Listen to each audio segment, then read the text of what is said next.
आपले यार कधी आला? अरे का आता चालू आहे पाहुणे कोण आहे? आज जोडीदार रे. बर ए पाहुण्यांना वाढ व्यवस्थित. आईला आबड्याला म्हणलं होतं एकटा ये तर उराव एक जण घेऊन आलाय. जाऊ दे आता काय बोलता. ए यार पत्रावळे वाढायला लावणार लवकर. अरे वाढतोय की दमदार की.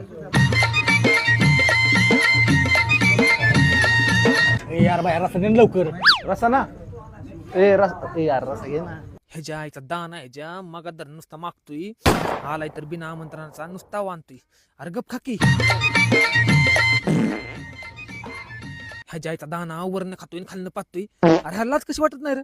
अरे ह्याला आणून लई मोठी चूक केली मी. अरे माणसा कोणसात काय आबूर राहायची माझी. ह्याच्या आईचा दाना ह्याच्या ए बाया मटणाची वाट्याला ना ह्या आबड्याच्या आईचा दाना म्हणलं होतं एकटा ये तो ह्यो बकासूर घेऊन आलाय आमच्या उराव बसवायला. नुसता खा खा खातोय. आता मटण पाहिजे पाहुण्यांना काही रसा वाढू का नुसता. ह्याच्या आईचा दाना ह्याच्या नुसतं मगात धरणं बका सुरागत खातय. मटाना आणि रस्सा आणि नुसतं खाऊन खाऊन नको केले. अरे नीट जेवला का माणसागत. मटणाची वाटी दे. कोण काय ती जाड्याला त्याच्या इथं दाना त्याच्या. अरे किती खाते ती मागच आणती आण लावली कोणाबरोबर आली ती. जाऊ दे कोणावर येऊ दे जा दे जा. ह्याच्या इथं दाना ह्याच्या. जेवला का पोटभर? पोटभर जेवण झालं बाबा. पण मी काय म्हणतोय हाय का दुसरीकडे अजून आमंत्रण. गाडी बस.